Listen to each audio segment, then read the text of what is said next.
Sem dúvida nenhuma, antes de entrar na matéria propriamente dita do meu discurso, eu quero reverenciar o dia de hoje.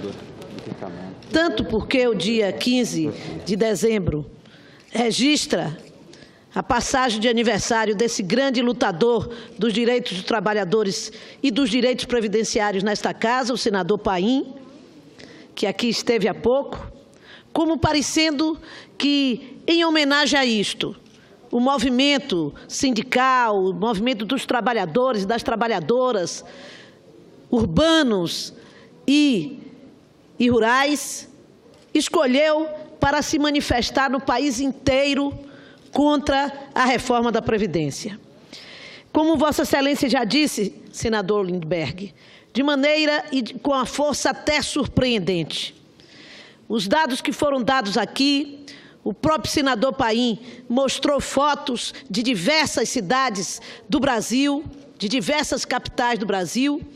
Eu também recebo as notícias da Bahia, onde desde as 7 horas da manhã, os trabalhadores, tanto professores da área pública e privada, quanto trabalhadores da construção civil, trabalhadores do transporte coletivo, de diversas categorias do nosso estado e da nossa cidade, se manifestaram com muita força e agora pela tarde voltarão a se manifestar em outra área da cidade, agora na área central da cidade, no Campo Grande, contra a reforma da Previdência e este absurdo representado por esta reforma, que não tem jeito de ser mudada.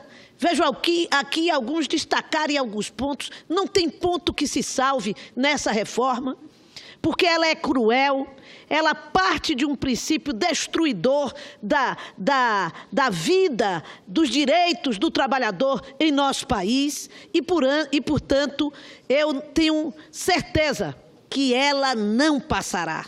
Ela não passará na Câmara dos Deputados, apesar de toda a sua composição, muitas vezes conservadora, no sentido de apoiar sem debate este governo ilegítimo que aí está. Ainda assim, a força do povo nas ruas fará com que a Câmara dos Deputados não tenha a ousadia de aprovar algo tão nefasto à vida do trabalhador brasileiro, sem ter que pagar o preço de uma grande derrota em 2018.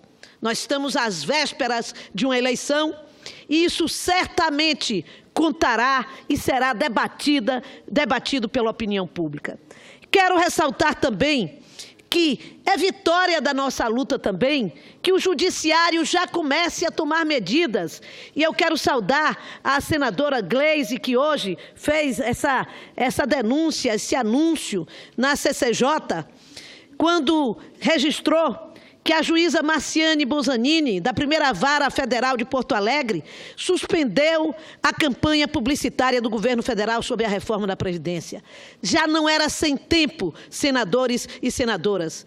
Eu já havia denunciado desta tribuna 2 vezes, quando da reforma do ensino médio, a campanha publicitária com gastos, com dinheiro público, efetivado pelo governo federal, para defender uma ideia que não era lei.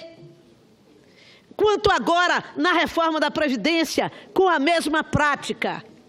É mesmo um assinte também ao Congresso Nacional, porque antes da decisão do Congresso Nacional, o governo toma posição sobre um assunto e o defende com campanha publicitária mentirosa, falaciosa, na maioria das vezes, pelo menos nessas 2 vezes, levando a tentativa de se formar uma opinião pública favorável à sua postura, e isso pago com dinheiro do povo. Se o senhor presidente Temer tivesse fazendo isso com o dinheiro do PMDB, do PSDB, do DEM ou de outros partidos que o apoiam, poderia ter sentido ou legitimidade, mas não com recursos públicos do cidadão e do contribuinte brasileiro, que ele está tirando dinheiro para fazer campanha publicitária e, na mão seguinte, tirando o dinheiro, tirando o direito deste mesmo trabalhador com essa reforma perversa da Previdência, que, para começar, se dirigem de maneira muito cruel contra a mulher trabalhadora no campo e na cidade. Não creio que passará, pelo menos não com o meu apoio ou com o meu voto. Mas, senhor presidente, eu quero dedicar o meu tempo que resta para registrar aqui hoje, no dia 15 de março, o Dia Internacional do Direito do Consumidor. Consumidores, por definição, somos todos nós. Com estas palavras, o presidente americano John Kennedy abriu a mensagem ao Congresso dos Estados Unidos sobre a proteção aos interesses dos consumidores em 15 de março de 62, data em que mais tarde, por deliberação da ONU, passaria a ser comemorado como Dia Internacional do Consumidor. Os primeiros países a se preocuparem com os direitos do consumidor foram aqueles, obviamente, onde o capitalismo estava mais avançado, porque esse é um direito típico de uma sociedade capitalista. Nos Estados Unidos, nós vamos encontrar organizações que buscam defender o direito do consumidor desde 1929. Mas, a partir da década de 80, o movimento de defesa do consumidor ganhou força no Brasil e ganhou força no mundo também. Em 85, a Assembleia da ONU fixou as diretrizes internacionais de proteção ao consumidor por meio da Resolução 3985 e instituiu o dia de hoje, 15 de março, como Dia Internacional do Direito do Consumidor. No Brasil, o CDC... Antes do CDC, a força do poder econômico dava ao mercado uma configuração desvantajosa ao consumidor.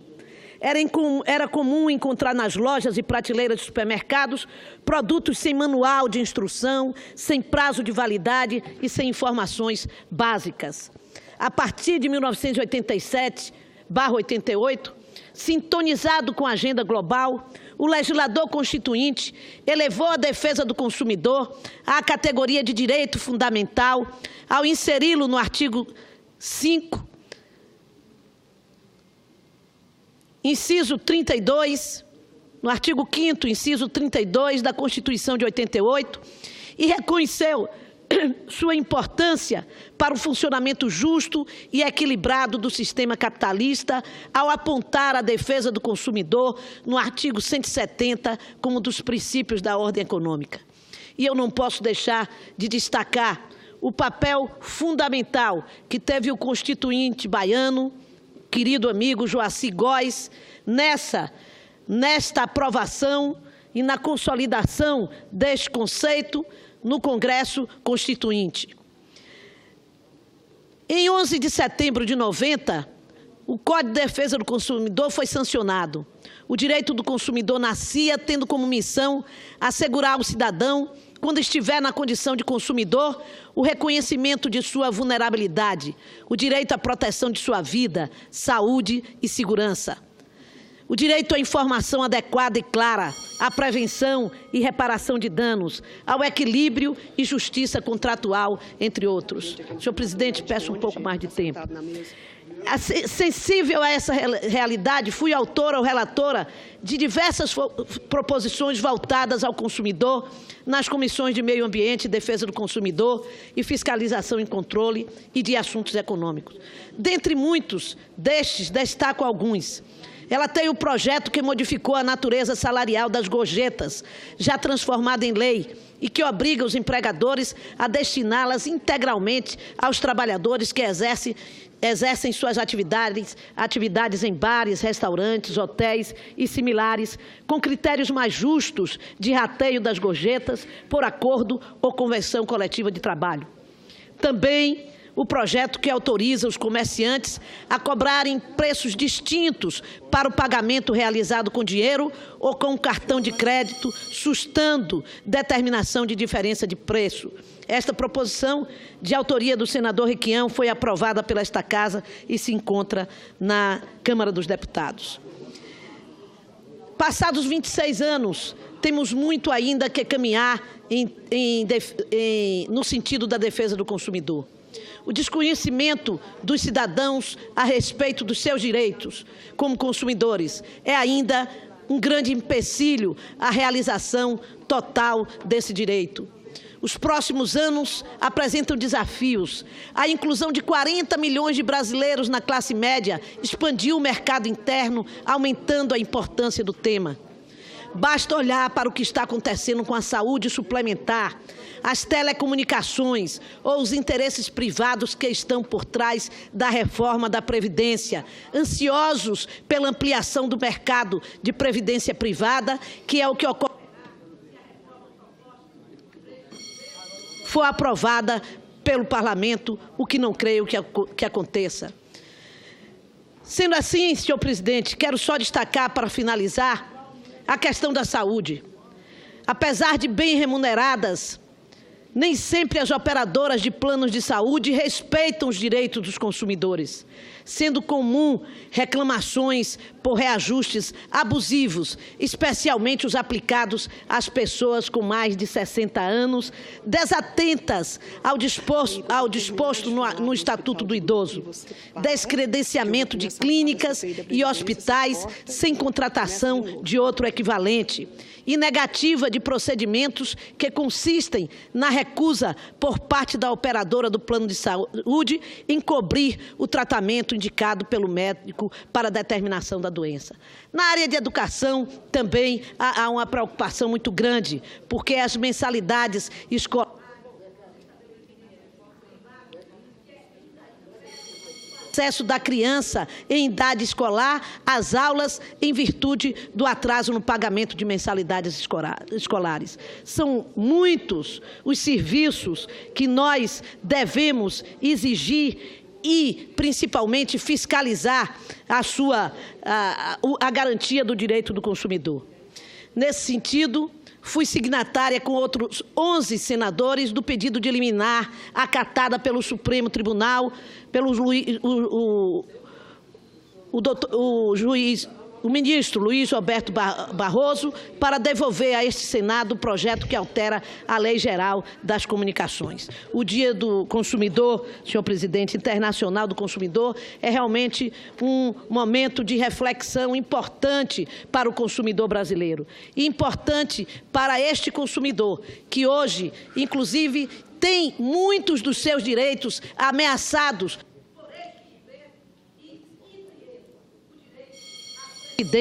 e a uma aposentadoria integral digna. Viva o Dia Internacional do Direito do Consumidor. Viva aos protestos que o povo brasileiro faz hoje à malfadada reforma da Previdência do governo Temer. Muito obrigada.